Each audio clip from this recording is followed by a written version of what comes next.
Hi guys, back again. Justin with Lake Country Alignment. Here I've got another 2008 Chevy HHR. It's an LS. I'm going to be replacing both front lower control arms with new ball joints and bushings installed already in the arms. They come as an assembly.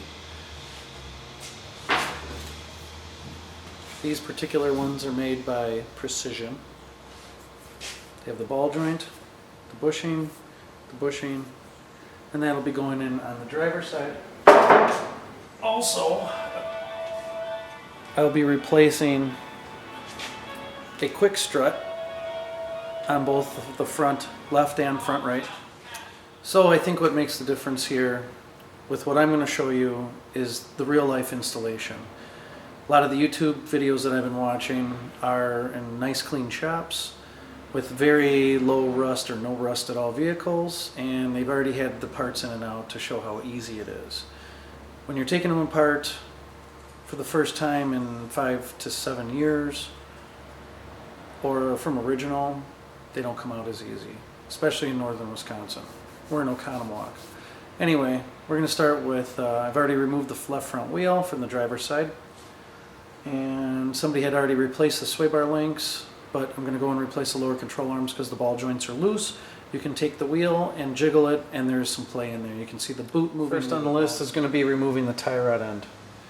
Some of the original ones you have to really heat up with a torch. The aftermarket ones like this should come off with loosening up, taking the nut off. It's an 18mm socket. Should be a deep well.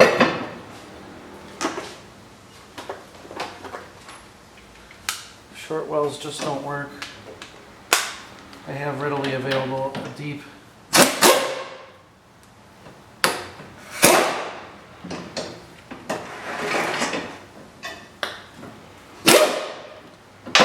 Again, supporting the vehicle under the unibody or subframe is always a good idea. Because I'm going to be removing the lower control arm bolt, which is way up under here, I don't want to lift on that bolt area. Now, I usually will take a little ball peen hammer and tap the spindle or tap the bottom of the tie rod a little bit. They do make tie rod pressing tools to help pop those. Hopefully this comes off easily.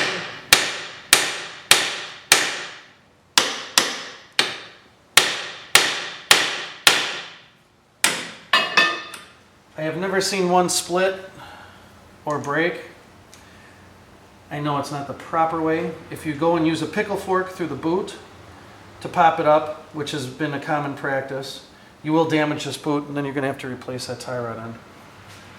If you want to save your customer a few bucks, I've never had a spindle actually crack. If it doesn't come out this way, then you will have to use a pickle fork or a tie rod tool that actually presses up. I had one. It did snap not too long ago, so now I'm using what I have. Next step is going to be taking the front brake caliper off and getting the brakes off, because I'm removing the whole spindle for this job. If it were just one part, the strut or the lower control arm, then I wouldn't be removing the whole spindle and everything. But they're not that hard to take off. So I might as well do it all. Mostly for the control arm part. The lower control arm does not like coming out all the time, and going back in sometimes you have to fight them a little bit. So a 15mm socket and a 1/2" swivel. A swivel, universal swivel. Take the brakes. Top bolt comes out nice.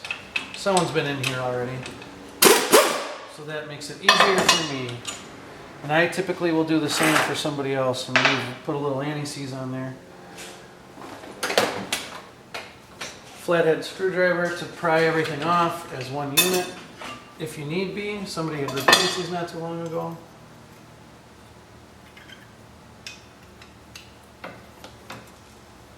For now, I'll hold it up on the strut. Alright, rotor comes off.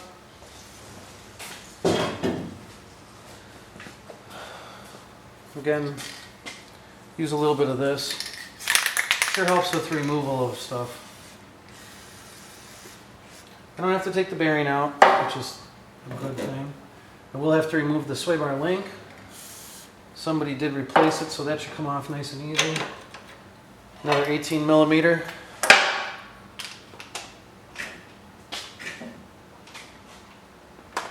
Some will come out.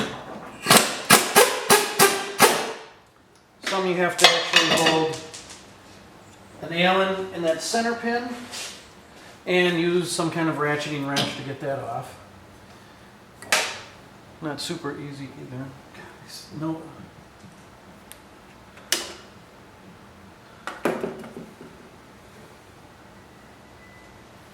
So someone replaced the sway bar links but never greased them. That's always a plus. Now to take the spindle off. 18 millimeter. Called pinch bolts. They're serrated. Make sure when you're doing all your work, you can put your nuts and bolts in a place where you'll find them again. I just typically take a little tapper. And again, on the back side of the bolt, don't try to spin them. They're serrated. They're made not to necessarily spin.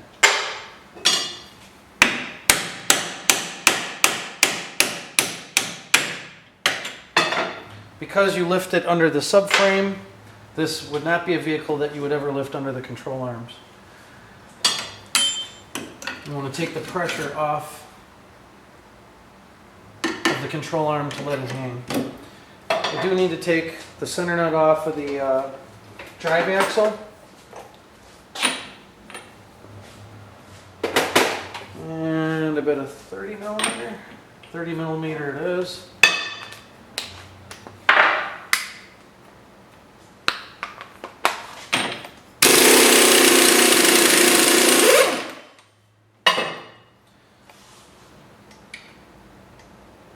There's a lock nut and a washer. Those go together.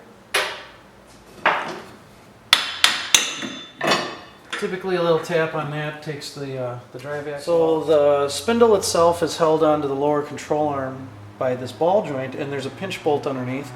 That's a 15 millimeter. 15 millimeters. And then also a 15 millimeter wrench for the back side. The new control arm does come with a new pinch bolt. You should replace them because the threads get damaged over time. And actually, I'm wrong. It's a 16 on the back.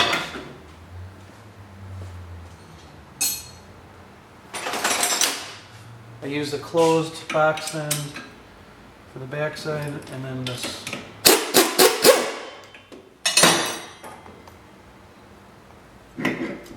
So anyway, trying to make sure you can see what I'm doing. I still save it in case I need it. Now the drive axle itself just flops out. Typically,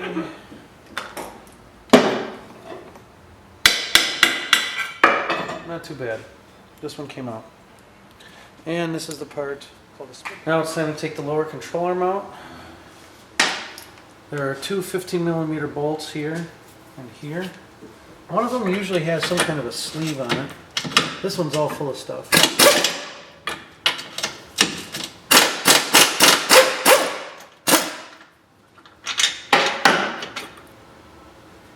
So the inside one had some kind of like a shield of some sort. That should stay together. I usually keep it together that way, because you're going to be reusing those bolts and that little shield that comes with it. Almost like a built-in spacer or washer or support. When I'm done with this, I like to put a little anti-seize on there. Oh, this one does have that little shield too. These open ears are going to face inward. They face inward towards each other. The bigger part. They open up and they go towards the control arm. Alright. Now there's going to be one big nut under there. Be nice to see what I'm doing.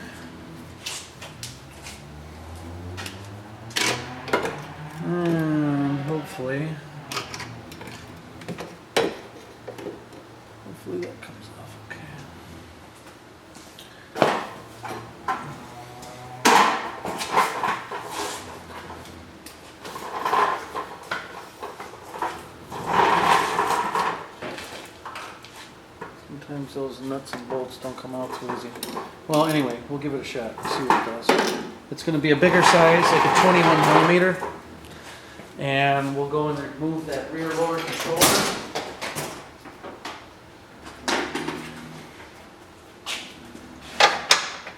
Yep, 21.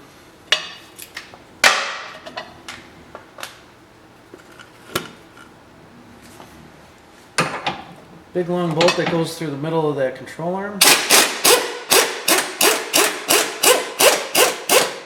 Well, I couldn't be more pleased. Most of the time these get stuck in there too. It's a big bolt that goes through the back side of it.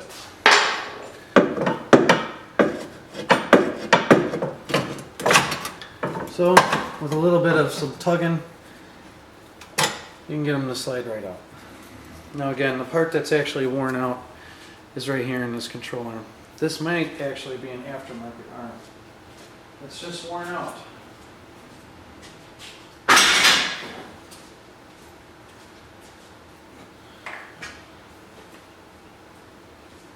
The new one does have a grease fitting. Usually they'll throw little jacks in there so it slides in nice. I always start with sliding the rear in first. Just like that. Man, wish all of them worked like this.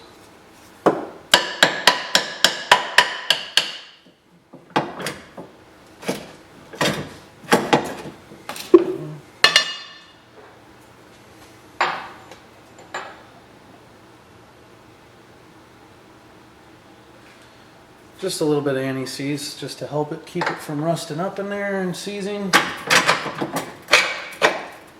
Again, having the spindle off is nice. You can hand start everything. Before I tighten anything down, I always go through and get all the bolts and stuff in first. The big bolt in the back gets some pretty good torque on it. And you're not going to snap it with most standard tools, but you don't need to go nuts on it either.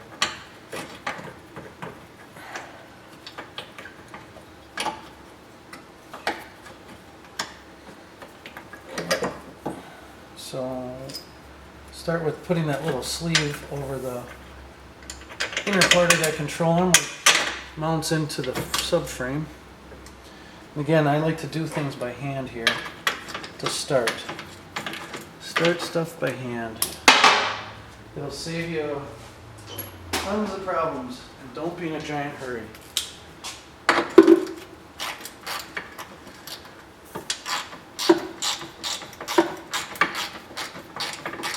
Okay, that's started. Typically too, you don't want to use a lot of impact equipment for tightening as much because you don't really know where those bolts are actually tightened to.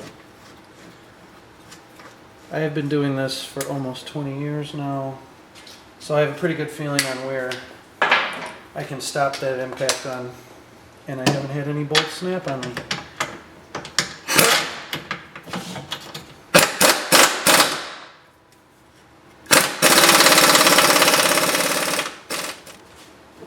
So just tightening up the front control arm bolts that hold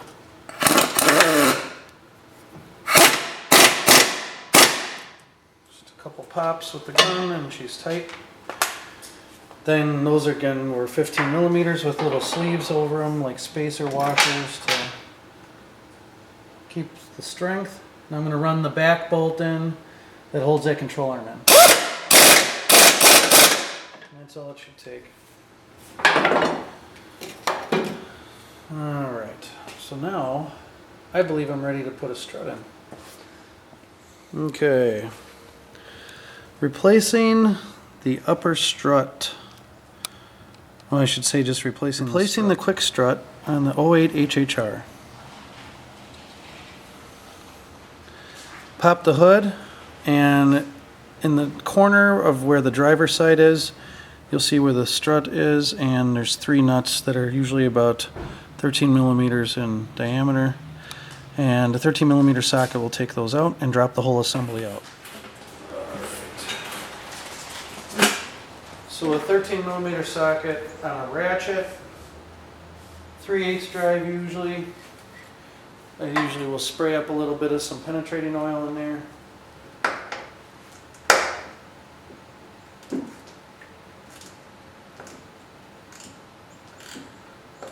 Not a whole lot of room, so I'm going to get a longer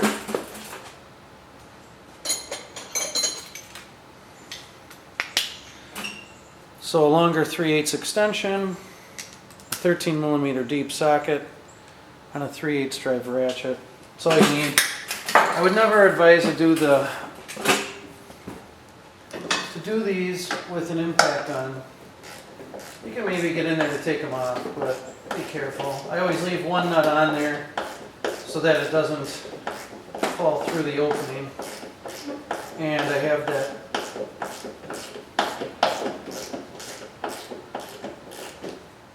So the old original strut assembly comes right out. There's 13mm bolts at the head, at the top. And for what it is worth, there is a left and a right side for these. So be aware when you're installing them to put the correct side in. A lot of times it used to just be where the link's set up on the left or on the right. On the new ones, they have just double ears. But the difference now is going to be there's a flat spot on the new strut, or on the old one also, but that flat goes towards the back of the car. They do package them that way. Good idea to put them in that way. They do come with new lock nuts for the top. Always a good idea to use them. I don't necessarily anti-seize these. These come with a lifetime warranty, which means wear out. So I get the 3 in there. When you're by yourself, you got to figure out how you're going to do it.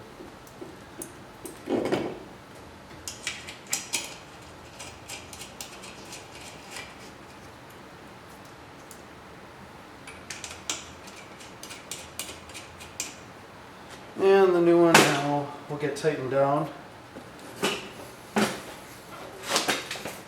And then I'll be ready to attach. The next plan of action is getting that spindle back on. And there's a couple things involved in doing this. Putting it back on, that's the easy part. Sliding it back down. There is a groove in the lower ball joint where the bolt has to ride through that goes into the spindle itself. The new control arm did come with a new bolt to pinch it in. Alright, locking down the lower control arm pinch bolt that goes through the spindle. You do not need a lot of torque on that, but you do need to make sure that it's tight. I just do a little zip. And that should be good enough for me. Hard to really tell a good torque spec on some of these because I do use anti-seize. Because if you don't, you're never going to get it off again in Wisconsin. We use so much salt, it seizes everything up and it really makes for a bad day, I'll tell you that. Now, drive axle coming through the hub bearing. You're supposed to replace the axle nut. The washer can be reused. You're supposed to replace this axle nut. It does get torqued down to 155 foot-pounds. That will be done after I get the wheel back on because I can't obviously hold it and while it spins it for 155 foot-pounds. I'm going to snug it up with the gun on its lowest setting.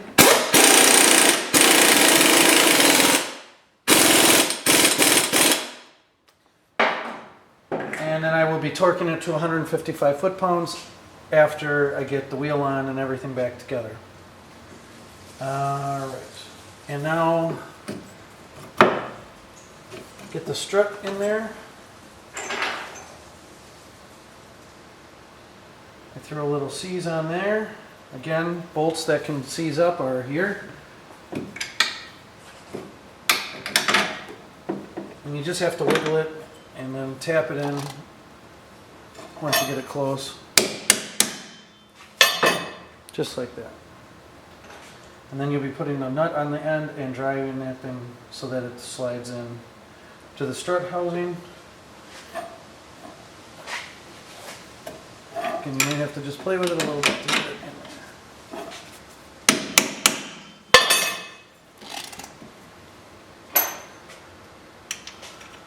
And you put those 18mm nuts on the side here. I always like to use them the way they came off, facing towards the back. Sometimes I will use them in the front, just depends. Not that critical.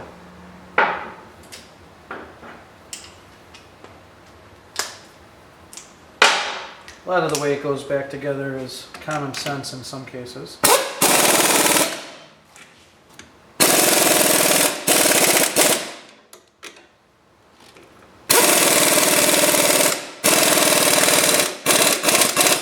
Check them. The aftermarket struts come a little bit wider, so that then you do have to pinch them down when you put them in. That way then they slide in nice. The new link that somebody else put in, I will be the good guy and actually grease it for him too. I use full synthetic marine grease in my grease guns.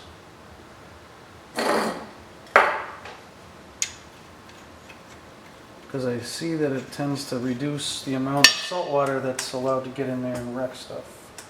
This is another 18mm here, but this is not a factory OE part.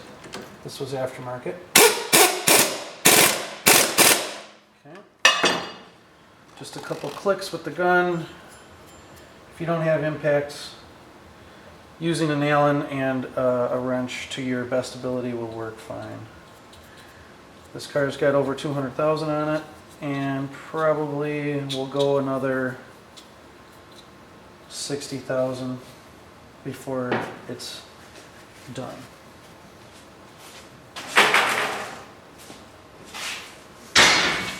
Now it's time to put the brakes on. Okay, putting the brakes on isn't that big of a deal. I like to clean everything on the inside of this rotor. Get all the little crispy pieces of rust out of there, if possible.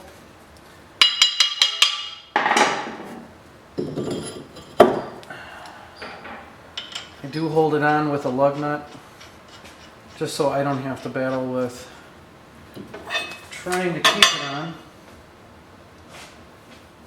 Again, I like to hold the rotor on just to keep the rust from falling out from behind it. And we'll unhook, making sure that there's no kinks in the brake hose, and sliding it right on.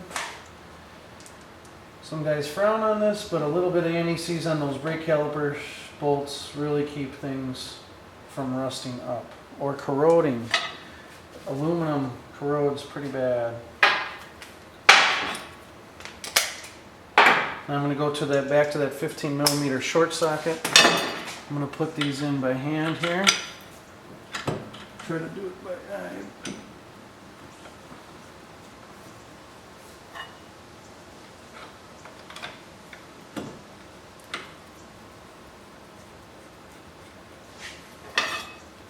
Again, gun on the lowest setting.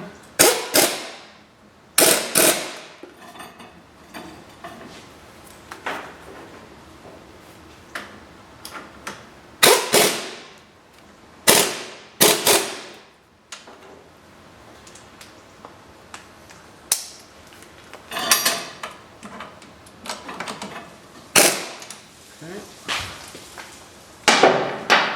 Looking pretty good so far. Tie rod end back here is going to go back on. Okay. Tie rod end in. It's got a tapered shaft through it. To get these things to lock on sometimes takes a little bit of down pressure on the top of that. And I'll see if I can. I'll need to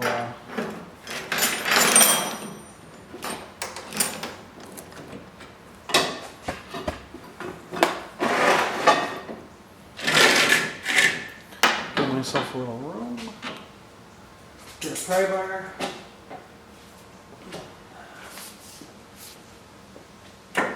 And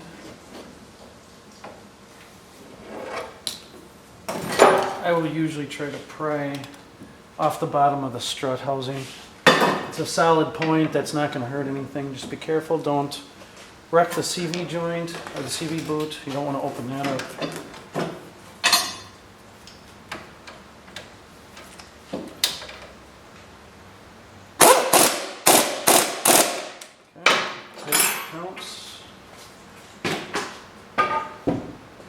And now I'm going to go get the grease. It's a good idea to grease the lower ball joint. Alright, just finishing up that lower control arm strut job on the left side of this 08 HHR. Wheels going back on.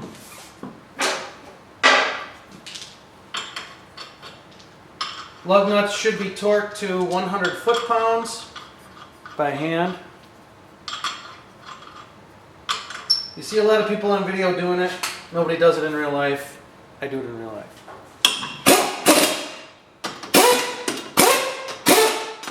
I do snug them up with the gun first.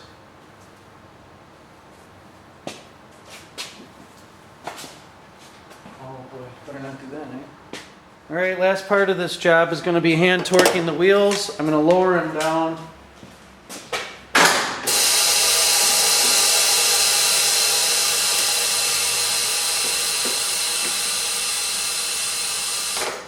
This just kind of holds the vehicle in place for me. I set it at 100 foot-pounds and I go in a star pattern to make sure that the wheels are properly torqued. This keeps the rotor from warping out prematurely. And then, like I said, I have to check that axle nut one more time here. At 155 pounds, I believe it was a 30 millimeter.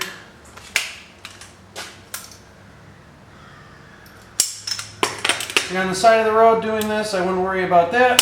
Tight works.